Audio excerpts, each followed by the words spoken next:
Assalamualaikum warahmatullahi wabarakatuh. Perkenalkan, nama saya Tasya Rahma Aldana dari Prodi Pendidikan Bahasa dan Sastra Daerah semester 3. Di sini saya sebagai kelompok 3 akan menjelaskan tentang pengertian bimbingan konseling dan juga jenis-jenis layanan bimbingan konseling. Lanjut, yang pertama ada pengertian bimbingan konseling. Bimbingan konseling berasal dari bahasa Inggris, yaitu guidance dan counseling. Bimbingan dapat diartikan sebagai suatu proses pemberian bantuan kepada individu yang dilakukan secara berkesinambungan, supaya individu tersebut dapat memahami dirinya sendiri, sehingga ia sanggup mengarahkan dirinya dan dapat bertindak secara wajar sesuai dengan tuntutan dan keadaan lingkungan sekolah, keluarga, masyarakat, dan kehidupan pada umumnya. Bimbingan membantu individu mencapai perkembangan diri secara optimal sebagai makhluk sosial. Konseling merupakan suatu upaya bantuan yang dilakukan dengan empat mata atau tatap muka antara konselor dan konseling yang berisi usaha yang selaras, unik, human atau manusiawi, yang dilakukan dalam suasana keahlian dan yang didasarkan norma-norma yang berlaku, agar konseling memperoleh konsep diri dan kepercayaan diri sendiri dalam memperbaiki tingkah lakunya saat ini dan mungkin pada masa yang akan datang. Dan dalam bimbingan konseling ada 10 jenis-jenis layanan bimbingan konseling. Yang pertama ada layanan orientasi, layanan informasi, layanan pembelajaran, layanan penempatan dan penyaluran, layanan penguasaan konten, layanan konseling perorangan, layanan bimbingan kelompok, layanan konsultasi, dan yang terakhir ada layanan mediasi. Yang pertama, layanan orientasi merupakan layanan yang memungkinkan peserta didik memahami lingkungan baru. Tujuannya adalah agar peserta didik dapat beradaptasi dan menyesuaikan diri dengan lingkungan baru secara tepat dan memadai. Fungsinya yaitu untuk pencegahan pemahaman. Materi kegiatannya bisa berupa pengenalan lingkungan sekolah, fasilitas sekolah, pengaturan dan hak-hak kewajiban siswa, organisasi dan wadah-wadah yang dapat membantu meningkatkan hubungan sosial siswa, kurikulum dengan seluruh aspek-aspeknya, peranan kegiatan bimbingan karir, dan yang terakhir ada peranan pelayanan bimbingan dan konseling dalam membantu segala jenis masalah dan kesulitan siswa. Dan yang kedua ada layanan informasi. Layanan informasi merupakan layanan yang memungkinkan peserta didik menerima dan memahami berbagai informasi. Tujuannya untuk membantu peserta didik agar dapat mengambil keputusan secara tepat dan tentang sesuatu. Fungsinya yaitu untuk pencegahan dan juga pemahaman. Materi kegiatannya bisa berupa tugas-tugas perkembangan masa remaja akhir tentang kemampuan dan perkembangan pribadi, usaha yang dapat dilakukan dalam mengenal bakat, minat, serta bentuk-bentuk penyuluhan dan pengembangan. Tata tertib sekolah, cara bertingkah laku, tata krama dan sopan santun. Nilai-nilai sosial, adat istiadat, dan upaya yang berlaku dan berkembang di masyarakat. Mata pelajaran dan pembinangnya, sistem penjurusan, kenaikan kelas, dan lain-lain. Dan yang terakhir, fasilitas penunjang atau sumber belajar. Dan yang ketiga dalam layanan ada layanan pembelajaran, merupakan layanan yang memungkinkan peserta didik mengembangkan sikap dan kebiasaan belajar yang baik dalam menguasai materi, belajar atau penguasaan kompetensi yang cocok dengan kecepatan dan kemampuan dirinya serta berbagai aspek tujuan dari kegiatan belajar lainnya. Tujuannya antara lain agar peserta didik dapat mengembangkan sikap dan kebiasaan belajar yang baik. Fungsinya yaitu untuk pengembangan. Dan yang keempat, ada layanan penempatan dan penyaluran. Merupakan layanan yang memungkinkan peserta didik memperoleh penempatan dan penyaluran di dalam kelas atau yang lainnya, sesuai dengan potensi bakat, minat, serta kondisi pribadinya. Tujuannya yaitu agar peserta didik dapat mengembangkan segenap bakat, minat, dan potensi lainnya. Fungsinya antara lain untuk pengembangan. Materinya bisa berupa penempatan kelas, program studi atau jurusan dan pilihan ekstrakurikuler, membantu dalam kegiatan program khusus sesuai dengan kebutuhan siswa, baik pengajaran maupun program pengayaan dan seleksi perguruan tinggi. Dan yang terakhir yaitu penempatan dan penyaluran dalam kelompok sebaya, kelompok belajar, organisasi kesiswaan, dan kegiatan sekolah lainnya. Dan yang kelima ada layanan penguasaan konten. Merupakan layanan yang membantu peserta didik menguasai konten tertentu, terutama kompetensi dan kebiasaan yang berguna dalam kehidupan di sekolah, keluarga, dan juga masyarakat. Yang keenam yaitu ada layanan konseling perorangan. Merupakan layanan yang memungkinkan peserta didik bertatap muka langsung secara perorangan dengan guru pembimbing untuk membahas dan mengentaskan permasalahan yang dihadapinya dan pengembangan dirinya. Tujuannya yaitu agar peserta didik dapat mengentaskan masalah yang dihadapinya. Fungsinya antara lain untuk mengentaskan dan advokasi. Dan adapun beberapa langkah dan juga tekniknya. Materi yang bisa digunakan yaitu seperti pemahaman sikap, kebiasaan, kekuatan diri, dan kelemahan bakat, minat, serta penyalurannya. Dan ada pengentasan kelemahan diri, pengembangan kekuatan diri, mengembangkan kemampuan berkomunikasi, menerima dan menyampaikan pendapat, bertingkah laku sosial baik di rumah, sekolah, maupun masyarakat. Dan yang terakhir yaitu mengembangkan sikap belajar yang disiplin dan berlatih dan pengenalan belajar sesuai dengan kemampuan, kebiasaan, dan potensi diri. Dan yang ketujuh yaitu layanan bimbingan kelompok.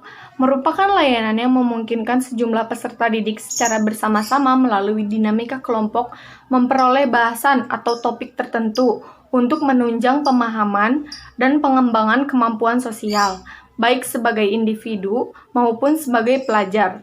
Kegiatan belajar, karir atau jabatan, serta untuk pengambilan keputusan atau tindakan tertentu melalui dinamika kelompok. Fungsinya antara lain yaitu untuk pemahaman dan juga pengembangan. Dan yang kedelapan ada layanan konseling kelompok. Merupakan layanan yang memungkinkan peserta didik masing-masing anggota kelompok memperoleh kesempatan untuk pembahasan dan pengentasan masalah pribadi melalui dinamika kelompok. Masalah yang dibahas yaitu antara lain adalah masalah-masalah pribadi yang dialami oleh masing-masing kelompok dan juga fungsinya yaitu untuk pengentasan dan juga advokasi. Dan yang kesembilan yaitu ada layanan konsultasi. Merupakan layanan yang membantu peserta didik atau pihak lain dalam memperoleh wawasan, pemahaman, dan cara-cara yang perlu dilaksanakan dalam menangani kondisi atau masalah.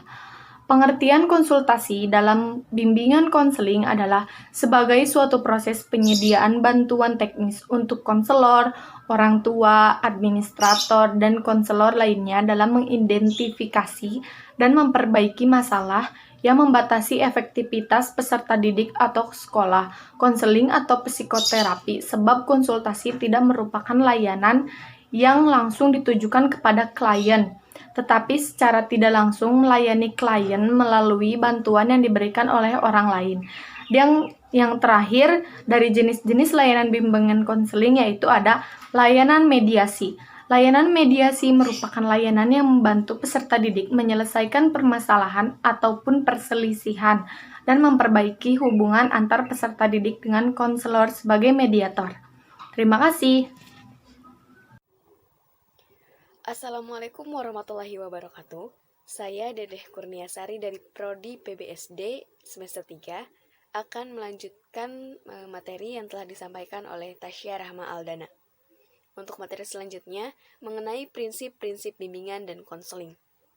Menurut Prayinto dan Amti, tahun 1994, prinsip bimbingan konselingnya rumusan prinsip-prinsip bimbingan dan konseling pada umumnya, berkenaan dengan sasaran pelayanan, masalah klien, tujuan dan proses penanganan masalah, serta program pelayanan dan penyelenggaraan pelayanan. Ada 4 macam prinsip-prinsip bimbingan dan konseling. Yang pertama adalah prinsip umum, yang kedua adalah prinsip-prinsip khusus yang berhubungan dengan siswa, yang ketiga adalah prinsip khusus yang berhubungan dengan pembimbing, dan yang terakhir adalah yang berhubungan dengan organisasi dan kemanajemenan pelayanan bimbingan dan konseling. Untuk prinsip-prinsip umum adalah yang pertama, bimbingan harus berpusat pada individu yang dibimbingnya. Yang kedua, bimbingan untuk memberikan bantuan agar individu yang dibimbingnya mampu menggerakkan dirinya dan menghadapi kesulitan-kesulitan hidupnya. Yang ketiga, pemberian bantuan disesuaikan dengan kebutuhan individu yang dibimbingnya. Yang keempat, bimbingan berkenaan dengan sikap dan tingkah laku individu. Yang kelima, pelaksanaan bimbingan dan konseling dimulai dengan mengidentifikasi kebutuhan yang dirasakan individu yang dibimbingnya. Yang selanjutnya, upaya pemberian bantuan harus dilakukan secara fleksibel. Ketujuh, program bimbingan dan konseling harus dirumuskan sesuai dengan program pendidikan dan pembelajaran di sekolah. Kedelapan, implementasi program bimbingan dan konseling harus dipimpin oleh orang yang memiliki keahlian dalam bidang BK, dan pelaksanaan harus bekerja sama dengan berbagai belah pihak. Yang terakhir, untuk mengetahui hasil yang diperoleh dari upaya pelayanan BK, harus diadakan penilaian. Untuk selanjutnya, prinsip-prinsip bimbingan konseling khusus yang berhubungan dengan siswa. Yang pertama, pelayanan bimbingan dan konseling harus kepada semua siswa. Yang kedua, harus ada kriteria untuk mengatur prioritas pelayanan bimbingan dan konseling kepada individu atau siswa. Yang ketiga, program pemberian bimbingan dan konseling harus berpusat pada siswa. Yang keempat, pelayanan dan BK disesuaikan dapat memenuhi kebutuhan-kebutuhan individu yang bersangkutan, beragam, dan luas. Yang kelima, keputusan akhir dalam proses BK dibentuk oleh siswa sendiri. Dan yang terakhir, siswa yang telah memperoleh bimbingan harus secara berangsur-angsur dapat menolong dirinya sendiri. Untuk prinsip khusus yang berhubungan dengan pembimbing, yang pertama, konselor harus melakukan tugas sesuai dengan kemampuannya masing-masing. Yang kedua, konselor di sekolah dipilih atas dasar kualifikasi kepribadian, pendidikan, pengalaman, dan kemampuan. Yang ketiga, sebagai tuntutan profesi, pembimbing atau konselor harus senantiasa berusaha mengembangkan dirinya dan keahliannya sesuai melalui berbagai kegiatan. Yang keempat, konselor hendaknya selalu mempergunakan berbagai informasi yang tersedia tentang siswa yang dibimbing beserta lingkungannya sebagai bahan yang membantu individu yang bersangkutan ke arah penyesuaian diri yang lebih baik. Untuk selanjutnya, konselor harus menghormati, menjaga kerahasiaan informasi tentang siswa yang dibimbingnya. Dan yang terakhir, konselor harus melaksanakan tugasnya, hendaknya mempergunakan berbagai metode yang sama. Untuk prinsip yang berhubungan dengan organisasi dan administrasi atau manajemen pelayanan BK. Pertama, BK harus dilaksanakan secara sistem dan berkelanjutan. Yang kedua, pelaksanaan bimbingan dan konseling ada di kartu pribadi bagi setiap siswa. Yang ketiga, program pelayanan BK harus disusun sesuai dengan kebutuhan sekolah atau madrasah yang bersangkutan. Yang keempat, harus ada pembagian waktu antara pembimbing. Yang kelima, bimbingan konseling dilaksanakan dalam situasi individu atau kelompok sesuai dengan masalah yang dipecahkan dan metode yang dipergunakan dalam memecahkan masalah. Yang keenam, dalam menyelenggarakan pelayanan BK, sekolah dan madrasah harus kerjasama dengan berbagai pihak. Dan yang terakhir, kepala sekolah atau madrasah merupakan penanggung jawab utama dalam penyelenggaraan bimbingan konseling di sekolah. Untuk prinsip-prinsip bimbingan dan konseling menurut para ahli. Yang pertama, Priyanto dan Erman Amti tahun 1994 mengklasifikasikan prinsip-prinsip bimbingan dan konseling ke dalam 4 bagian, yaitu yang pertama prinsip yang berkenaan dengan sasaran pelayanan, yang kedua prinsip yang berkenaan dengan individu, yang ketiga prinsip yang berkenaan dengan program pelayanan, serta yang keempat adalah prinsip yang berkenaan dengan pelaksanaan pelayanan. Cukup sekian dari saya, kurang lebihnya mohon maaf. Wassalamualaikum warahmatullahi wabarakatuh.